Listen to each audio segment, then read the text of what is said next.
Bahkan kayak lu hidup tuh salah gitu. Dia berat. Jadi Hidup di Gemba itu. Mereka nggak ngerti karena kita pertama kali iya, gitu, nggak ada. Makanya itu kayak saya itu ya Mas. Udah gajinya kecil. Bonusnya Coca-Cola 1 kardus. Coca-Cola kok nggak berupa uang? Jadi bonusnya Coca-Cola gitu. Bonus Coca-Cola 1 kardus. Itu aduh, mungkin sampai sekarang masih berjalan itu Mas. Jadi anime kan ya kalau istilah kayak baka dan istilah-istilah lainnya kan tahu Mas. Langsung masuk ke sini kan rasanya aduh sakit hati Mas. Sumpah serius. Karena ngerti gitu ya. Iya, kalau nggak ngerti sendiri bisa masuk ke pinggir apa sih kan. Tapi ini kami podcast. Ya, saya Masif. Welcome, selamat datang kembali lagi di Ini Kami Podcast. Gua Kemo dan kali ini kita kedatangan tamu dari Yokohama dan namanya Mas Henggar. Mas Henggar ini nanti kita akan cerita, sharing dan tentang pengalaman selama di Jepang. Apakah ekspektasinya sesuai realita? Apakah ekspektasinya sesuai pemikiran yang orang-orang Indonesia? Contohnya, pemikiran di Jepang itu seperti apa? Apakah enak? Pekerjaannya nyaman? Kan biasanya orang-orang itu karena kita kerja di Jepang nih, pikirannya enak, jalan-jalan, banyak duit. Balik ke Indonesia, bawa duit banyak, gitu kan ya. Oke, di situ kita akan berbagi pengalaman dan kita korek tentang Mas Henggar ini apakah sesuai ekspektasi atau tidak. Oke, kita mulai dari ini bebas kan Mas ya? Gini nggak apa-apa ya? Oh, bebas, santai di sini mah. Ini tadi. Iya, ini kami podcast. Udah capek dari naik bis. Dari mana Mas Henggar? Dari Kanagawa tadi datang Yokohama. Yokohama sini? Iya. Oh, berarti deket lah ya? Kurang lebih setengah jam lah kira-kira. Setengah. Nah, apa transportasi? Naik bis. Oke, Mas Henggar ini udah berapa lama di sini, Mas? Kalau untuk sekarang ini berarti tahun keempat. Cuman sempet pulang dulu. Tahun keempat. Ya. Apa statusnya sekarang ini? Sekarang statusnya sih Sanggu. Sanggu dengan bidang yang sama. Bidang yang sama. Berarti sebelum pulang ke Indonesia itu selama Kensusei namanya? Ya. 3 tahun di perusahaan yang berbeda. Ya, di perusahaan yang berbeda. Oke, kita mulai dari pengalaman Mas Henggar. Mungkin kalau dari awal, dari mana ini enaknya, Mas? Apa enaknya, Mas ya? Dari pertama ke Jepang nih. Dari pertama ke Jepang ya. Dari pertama ke Jepang tuh mungkin aku mau cerita tentang kenapa sih kok pengen ke Jepang gitu kan. Awalnya sih karena emang dari aku sendiri suka nonton anime ya. Oke. Suka nonton anime, terus suka ke acara cosplay gitu kan. Terus jadi kayak keinginan untuk ke negara yang menghasilkan, yang membuat anime itu tinggi gitu. Jadi mulai dari situ nyari-nyari gimana sih prosesnya, terus caranya sih gimana. Mungkin di sini aku nggak mau cerita langsung untuk prosesnya ya. Intinya mungkin kurang lebih sama dari teman-teman. Cuman di sini awalnya karena di balik suka sama anime aku sendiri juga pengen kayak belajar kayak etos kerja Jepang. Katanya sih kan Jepang etos kerjanya tinggi, terus disiplinnya tinggi gitu kan. Terus di lain itu gajinya juga tinggi. Nah, di situ pas awalnya masuk LPK, awalnya sebelum bisa keterima di job taking di proyek sekarang ini, dulu pengennya tuh kayak perusahaan kayak yang ngelas atau bubut gitu. Sesuai bidang skill Mas Henggar sendiri. Terus pas setelah ikut seleksi tes, gagal terus Mas. Mungkin karena umur atau apa nggak tahu juga. Itu berapa kali gagal? Mungkin 5-6 kali gagal. Tapi pantang menyerah ya. Karena emang keinginan tinggi Mas. Nggak nyerah gitu aja. Terus pas dari sensei bilang nih, Gar, ini ada job nih, tapi di Gemba, mau nggak? Gemba, apaan tuh sensei? di proyek kayak konstruksi gitu. Konstruksi. Nah, bayangan udah gini mas, proyek, kayak kuli bangunan nih. Terus pas pikir-pikir kan, udahlah nggak apa-apa sensei, yang penting berangkat. Pas ikut seleksi malah lolos mas. Jadi job yang nggak diinginkan malah lolos saya tuh. Kayak yang konstruksi itu, yang apa? Mungkin itu rezekinya ya. Mungkin rezekinya di situ. Terus setelah berangkat lah, ekspektasinya kan waktu di LPK sebelumnya kan diomongin sama sensei nih, tenang aja, nanti setelah nyampe di Jepang itu orang Jepang baik-baik, diajarin gitu kan. Terus ngomongnya pakai mas, intinya kayak bahasanya baku lemas, gitu kan. Ya, nah baku gitu. Tapi setelah masuk nih di perusahaan, emang pas waktu sebelum masuk ke Gimbanya kita kan diajarin nih, diomongin emang mereka baik. Tapi pas masuk ketika kerja nih, mulai masuk ke Gimba nih, itu kayak apa ya? Gimana? Baru masuk, Sesuai itu udah ekspektasi kayak atau enggak? pengen pulang mas. Jadi baru masuk 5 menit, aduh, udah pengen pulang saya itu. Apa pertama kali masuk itu ya? Apa yang bikin nggak betah itu, yang pengen pulang? Yang awalnya gini mas, kerjaannya udah berat. Jadi namanya kita baru kan ya, kosakata nggak tahu. Bahasa Jepang masih kaku lah ya, belum banyak kotoba yang hafal. Iya, kotoba tuh masih dikit. Tapi mereka udah pakai kotoba yang kita nggak ngerti. Sedangkan kita yang pelajari itu bahasa apa ya? Bahasa baku lah. Tapi mereka udah pakai bahasa Gemba. Terus kayak peralatan di Gemba tuh apa aja kita nggak tahu. Tapi karena pertama. Iya. Mereka udah nyuruh kita ambilin ini gitu kan. Lah, kita nggak tahu apa itu kan. Jadi langsung nggak ada kayak orientasi dulu nih, ini logonya di sini, ya, ini namanya. Dulu gitu. Pemikirannya kan kayak masuk nih. Terus diajak keliling kan. Orientasi ini namanya, ini namanya. Nggak ada itu. Nggak bullshit. Aduh. Baru ini disuruh ambil kan. Ya, pertama awalnya nggak tahu. Ini namanya kesokuseng. Tahu. Tapi kan kesokuseng tuh ada ukuran Sango, ada yang Yonggo lah. Kita nggak tahu, asal ngambil kesokuseng. Ambilnya langsung 20 kilo. Bakau Maya, dia emang gitu. Lah, aku salah apa ini? Ini salah apa gitu kan? Mikir. Terus diomongin? Salah itu. Ya, langsung shock kan. Jadi kayak aduh, betah nggak ini kerja di kayak gini? Itu hanya seorang apa semua banyak? Hampir gitu semua, yang seperti kan, itu ininya cara marahnya. Terus dari kan satu angkatan saya tuh 3 orang mas. Orang Indonesia pertama kali. Pertama kali senpai saya orang Vietnam. Oh, beda negara.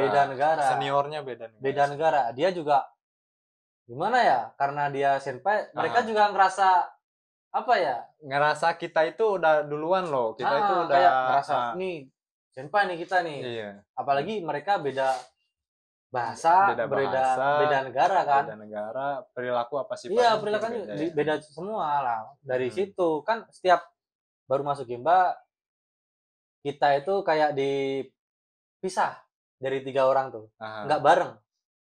Jadi aku ikut orang Jepang ini, ikut orang Jepang ini. Nah, pas di situ kan nggak tahu teman-teman itu dimarahin apa nggak tahu kan. Iya, kita nggak tahu. Pas disuruh angkat-angkat nih mas, besi mungkin 4 meter kali ya, kan kita nggak pernah nih latihan angkat-angkat, nggak pernah. Terus besi itu kayak apa, beratnya, cara ngangkatnya gimana, nggak pernah kan. Baru ngangkat 3 nih mas, udah sempoyongan, dimarahin mas.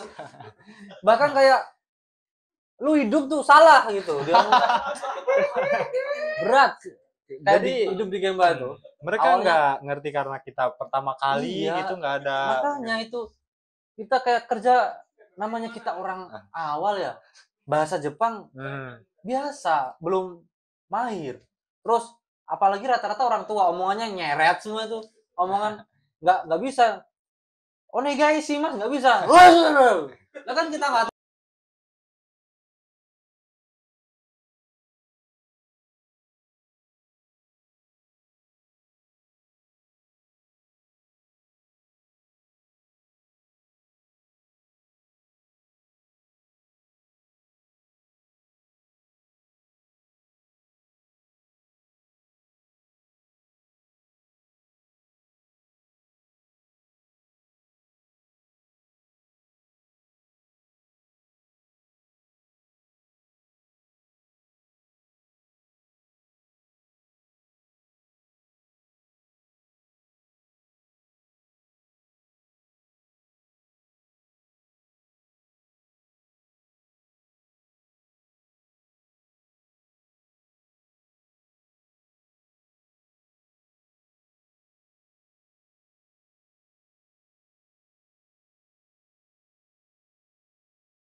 masa depan gitu. Masa depan Mikirnya dan gitu. tuntutan itu ya. Ya.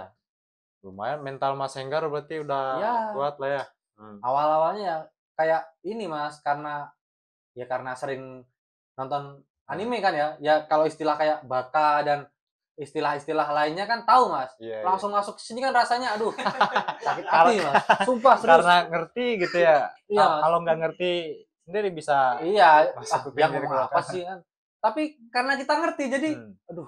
kayak ini tuh kerasa banget ya Mas. Oh. Makanya baru masuk udah pengen pulang. Jadi kayak ini kira-kira 3 tahun betah apa enggak ini kerja di Jepang kayak gini, aduh. Tapi kalau gaji tersendiri tuh jadi jadi faktor ini enggak biar agak bertahan karena gajinya sesuai gede gitu atau jadi faktor enggak? Itu aduh Mas, dibilang gede juga enggak. Kecil juga. Masih ada yang lebih kecil dari saya gitu Mas. Enggak, jadi semua Jepang itu enggak sama semua gitu. Enggak sama. Jadi di Jepang tuh mereka juga punya kayak UMR. UMR. Ya, dia kayak punya UMR sendiri-sendiri. Dulu emang sempat dengar daerah Tokyo tuh UMR-nya Gede tinggi ya? lah. Pas dulu saya 3 tahun kan tempatnya di ini Mas. Di mana tuh? Gunma. Di Gunma. Itu daerah pinggiran. apa ya? Desa lah. Desa ya. Inaka gitu, tapi gimana ya? Awalnya dulu pas tanda tangan kontrak nih Mas. Pas dilihat per jamnya tuh sekitar 680 yen. Sedangkan ada nih teman-teman ada yang kontrak per jam 590, ada yang lebih kecil. 620. Nah, pas di LPK seneng Mas. Wah, gaji gede nih, paling gede. Nah, pas di Jepang, ternyata teman-teman yang gajinya kecil itu baru kerja 3 bulan udah pada naik Mas. Oh gitu, ada kenaikan. Ada kenaikan. Tempat saya selama 3 tahun nggak ada kenaikan. Enggak, jadi 680 per jam 680, terus gitu. Iya, terus pas tak hitung per harinya tuh kenanya 6.000. 6.000 per hari, 6.000 yen. Sedangkan teman-teman baru 3 bulan udah ada yang naik jadi 6.500, ada yang ke 7.000. Terus pas paling shocknya itu Mas, kalau ke Gemba itu kan kita sering ketemu teman-teman ya. Ketemu teman-teman mungkin dari Cina atau dari mana, kadang ketemu dari teman-teman Indonesia. Kan kalau kita ketemu kadang sering ngobrol kan. Sering ngobrol, jadi tahu Iya. pendapatan masing-masing. Katanya, Mas, gimana kaisanya? Enak kok Mas, saconya baik. Wah, dari situ udah shock. Aduh, saconya baik. Nah, terus untuk gaji gimana Mas? Perharinya ini Mas 7.500. Wah, aduh langsung shock. Wah, 7,5 anjir. Ini 6.000 udah tiap hari dimarahin. Jadi ada nih kayak pikiran nih Mas. Apa gue pindah kaisa? Apa gitu ada pemikiran. Gue kabur gitu. Kan jadi mikir kabur. Wah, tapi kalau kabur ntar cita-cita buat jelajah Jepang ini nggak bisa bebas kan. Dulu kan berangkat ke Jepang tuh niatnya bukan kerja Mas. Niatnya mau main saya tuh. Iya, jadi main tapi tetap ada penghasilan gitu. Terus pas nyampe Jepang kok ternyata ekspektasinya kayak gitu. Ini kalau pulang nggak bawa uang, sayang juga nih. Masa dimarah-marahin tapi pulang nggak punya uang? Malu-maluin keluarga juga. Iya. Lu ngapain di Jepang 3 tahun pulang nggak bawa duit gitu? Motain aja ya. Iya, motain aja. Tapi walaupun Mas Enggar gaji anggaplah walaupun menurut Mas Enggar kecil, tapi ada bonus nggak? Aduh Mas, itu pertanyaan. Gimana? Ini kaisa saya itu ya Mas. Udah gajinya kecil. Bonusnya Coca-Cola 1 kardus. Coca-Cola kok nggak berupa uang? Jadi bonusnya Coca-Cola gitu. Bonus Coca-Cola 1 kardus. Itu aduh, mungkin sampai sekarang masih berjalan itu Mas. Jadi bonusnya itu tiap kapan dapatnya? Biasanya 1 tahun 2 kali. Berarti liburan musim dingin sama liburan musim panas. Setahun 2 kali Coca-Cola terus. Coca-Cola. Gila nggak tuh? Padahal Coca-Cola 1 kardus tuh berapa sih paling kalau beli kita? Ya mungkin paling 3.000 yen atau 3.000 itu 1 kan? kardus ya kan. Mungkin mereka mau ngasih bonus 4.000 yen Enggak. Kasihan kan. Kekecilan. Jadi mungkin baru kasih barang. Coca-Cola aja lah gitu. Coca-Cola. Tapi pernah nggak tanya temen dapat bonus Coca-Cola nggak lu gitu? Aduh. Awalnya tuh penasaran Mas, pas Mhm. ketemu temen kan, penasaran. Gimana? Kerja dapat bonus nggak? Ada lah. Emang berapa bonus? 1 kali gaji. Sok Wih, lagi gede Mas. dong ya. Sok lagi. Serius. Iya. Aduh. Saya cuma dapat Coca-Cola 1 kardus. mereka dapat gaji 1 kali. 1 kali Udah gaji mereka lebih gede lagi. Apalagi dalam Nah, setahun dari 2 kali situ itu, mikir ya. lagi Mas. Mhm. Apa kabur ini? Tapi mikir lagi itu, balik lagi. Aduh, Hmm. jangan kabur lah. Jangan Iya, kabur. berat lah ya kan kalau kabur Hmm. tuh resikonya setelah Resikonya. dideportasi itu bukan nambah Ya, emang nggak gaji kita besar, tapi kan masalahnya ya ini kayak juga ya. ini sih, karena emang pengen jalan-jalan. Jadi, wah ntar masa takut ada polisi takut. Iya, ya Jadi, nggak bebas. Cari aman lah. Ya udahlah Iya. dijalanin dulu. Dibikin happy. Awalnya ya setiap seminggu sekali Mas, pasti keluar Mas. Teman-teman diajak nggak ada yang mau kan. Sendiri saya keluar. Tapi ngomong-ngomong explore nih, liburan main keluar. Dengan uang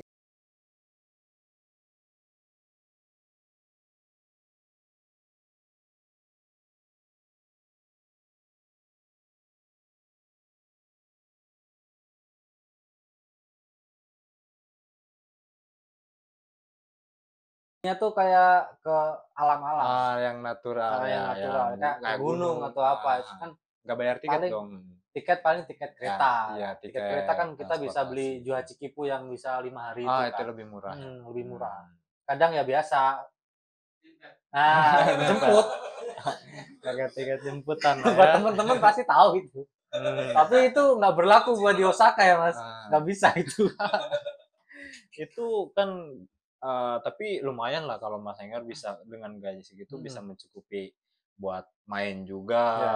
Cuman kalau ini buat biaya sehari-hari makan atau Makan ya. Makan lah itu, makan, minum, Itu rokok. Gitu. ngingetin dulu lagi Mas.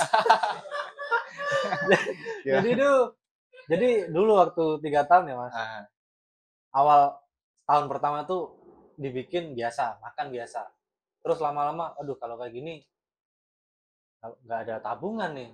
Terus disiasati.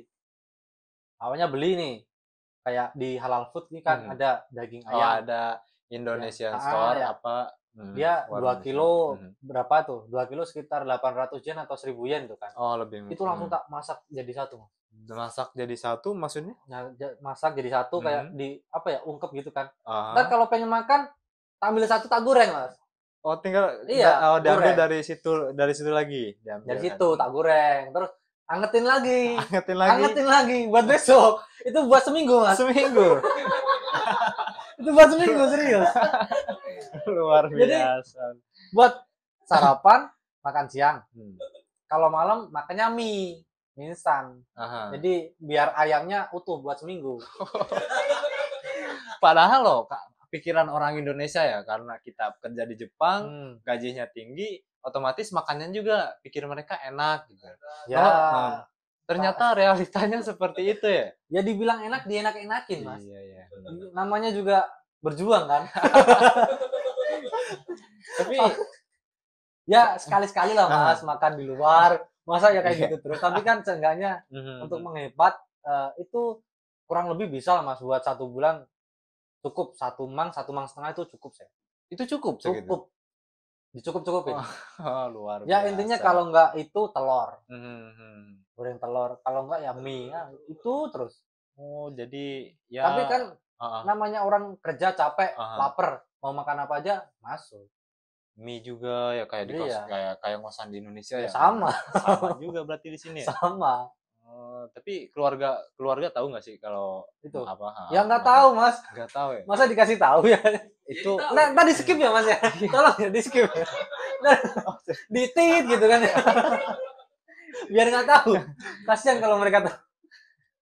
Cuman tapi dengan gaji itu Mas Enggar bisa ngebahagiain keluarga dengan uang itu? Ya minimal adalah bisa ngirim lah, sedikit-sedikit lah.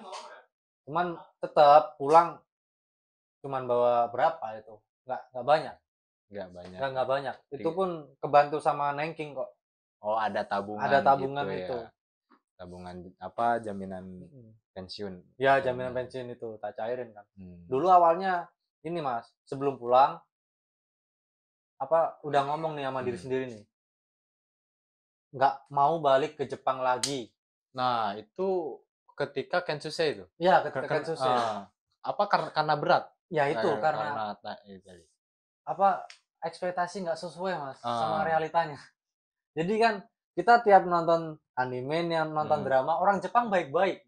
Iya. Tapi pas kita ke Gemba, aduh hamsyong Mas. Hamsyong. Beda jauh banget. Tiap hari yang didengar Baka, Teme, Konoyaro, aduh. Itu lama-lama jelek, tahu jelek Mas. Oke, itu tadi kita berbicara tentang apa pengalaman Mas Enggar selama 3 tahun Kensusei seperti itu ya.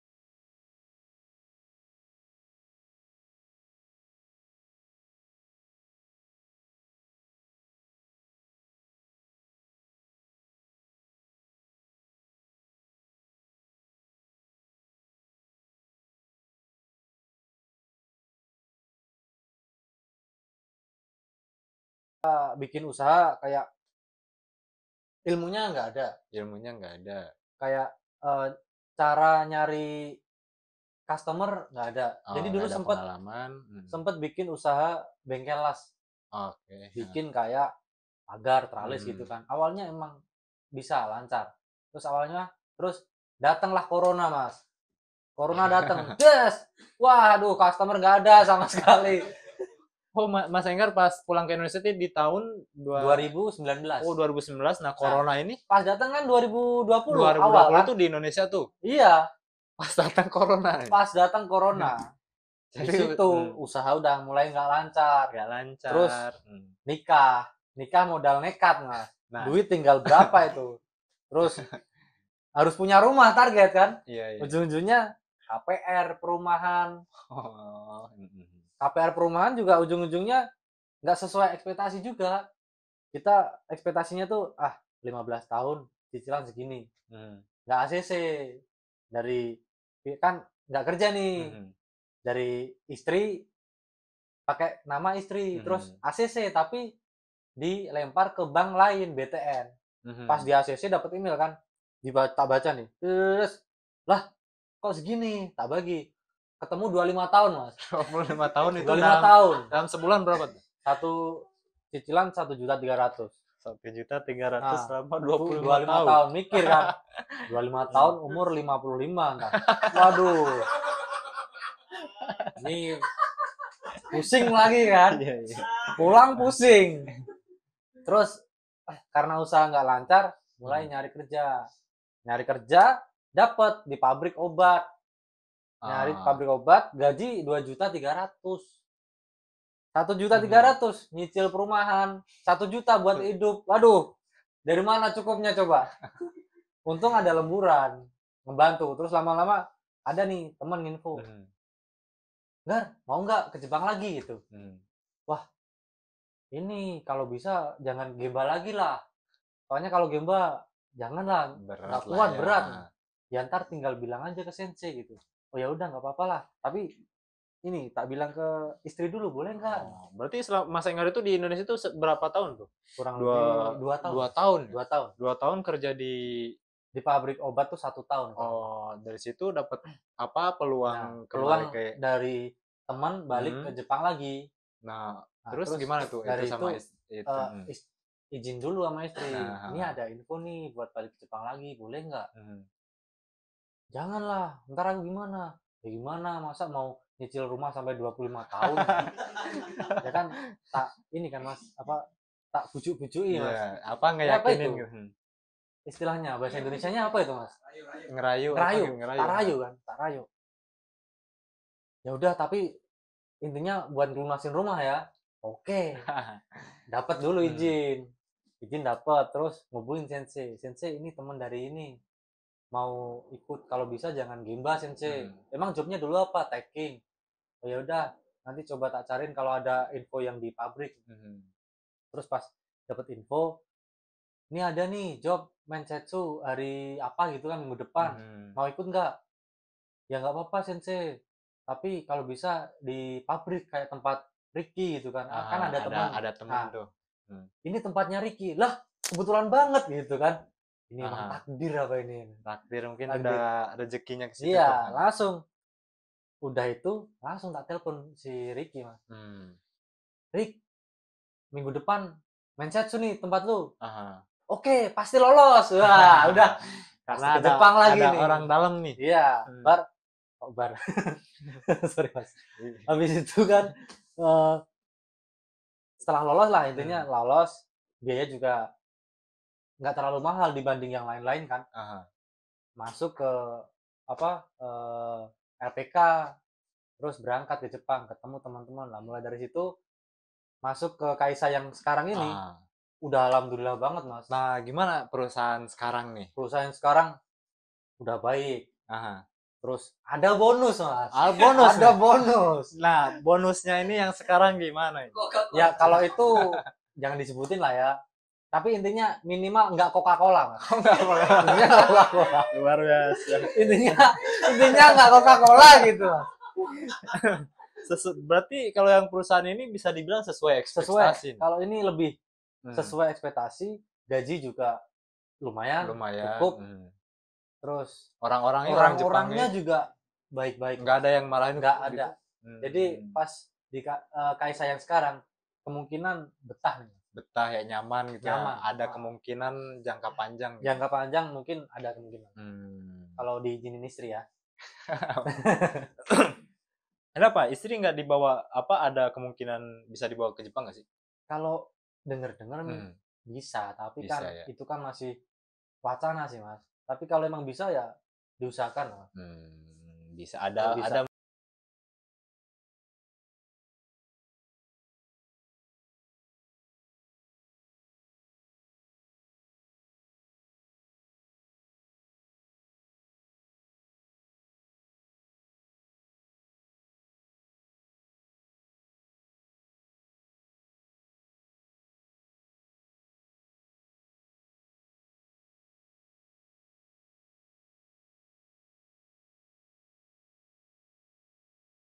Tahap pembangunan kan belakang kan masih ada sisa rumah nih, sisa tanah nih.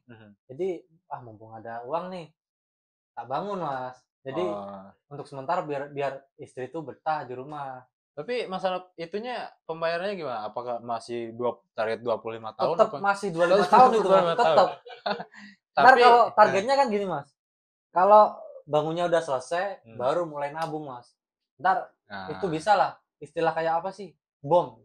Jadi langsung masuk segini ntar buat ngurangin jangka waktu atau ngurangin angsurannya kan, besar angsuran gitu. Bisa katanya sih gitu, tapi untuk saat ini belum mikirin sampai situ. Intinya biar istri di rumah betah dulu lah. Soalnya sendirian, Mas, kasihan. Oh, anak belum ada? Masih udah ada anak. Udah ada. Umur berapa tahun tuh? Baru 1 tahun sih. Kan kalau sendirian kan kasihan, Mas. Kalau bisa rumah dibikin senyaman mungkin. Iya, karena kenyamanan faktor kenyamanan mereka juga ya bisa memfasilitasi gitu ya. Kalau itu sih target tetap sebelum pulang Jepang harus lunas.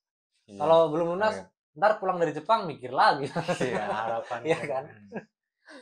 Itu udah lumayan kita ini lu haus nggak sih? Oh iya ya.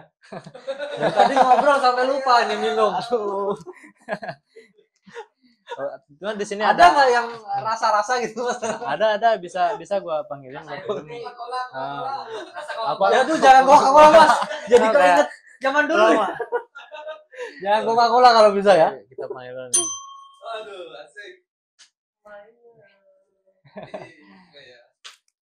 Nah ini saya nih. Waduh, ada kurma nih. Bongenya mana bongnya? Bongnya. JJ mana nih? Ini JJ nih. JJ. Makasih banyak. Makasih, Mbak. Mas. Minum dulu, Mas. Ya, makasih ya. Tes. Nah, udah lumayan banyak ini Mas Enggar berbagi pengalaman dengan saya, dengan pemirsa yang yang menyaksikan. Banyak edukasinya. Ternyata dari cerita Mas Enggar secara pengalaman itu ternyata ekspektasinya itu nggak sesuai realita gitu Mas ya. Ada hal yang lebih pahit, ada ternyata kita kerja di sini tuh dengan banting tulang dengan keringat kita sendiri. Ternyata kehidupan di sini tuh biaya hidup yang tinggi dan hal-hal yang tempat main yang menggoda dengan uang yang ada gitu kan, yang seadanya gitu. Ya, banyak ternyata edukasi dan yang bikin saya juga ternyata dan yang nonton gitulah tahu lah ternyata yang kerja di Jepang itu salah satunya itu seperti Mas Enggar ini gitu. Jadi nggak semua yang kerja di Jepang tuh enak. Ada yang enak, ada yang nyaman gitu ya. Tapi yang diposting ya yang enak-enak aja Mas. Ya, yang enak.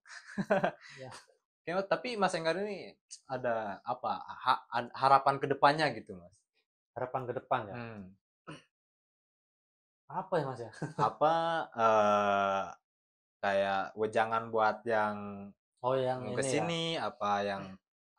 Mas Enggar masih punya target atau harapan? Kalau untuk teman-teman yang mau kesini atau yang mungkin sekarang lagi baru kerja di Jepang tapi masih baru masuk, kalau bisa itu sih Mas, tetap semangat, tetap semangat, terus tujuan awal pengen ke Jepang tuh dulu ngapa sih? Jangan sampai pulang kok malu-maluin keluarga atau sampai malah punya utang lebih gitu. Jadi intinya jangan patah semangat lah. Semua itu kalau kita jalanin dengan senang hati ya tetap susah sih Mas.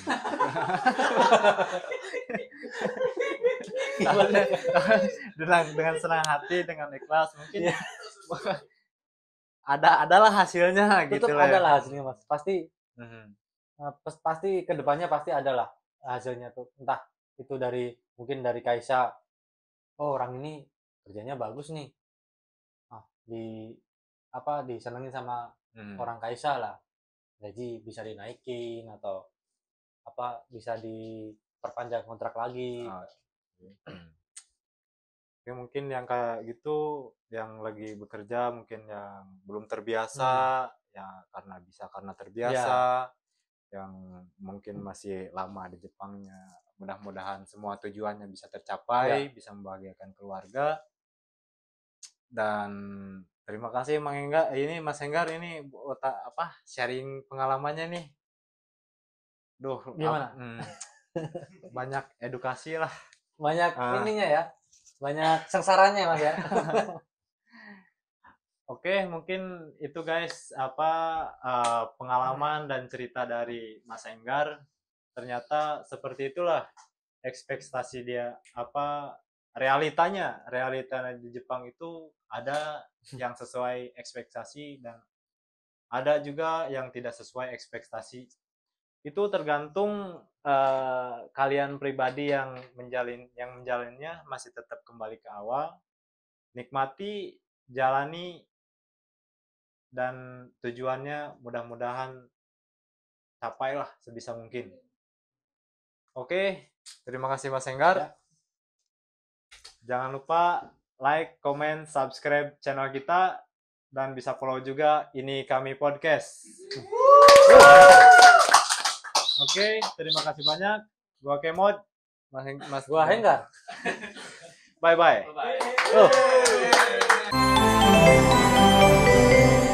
Ini Kami Podcast.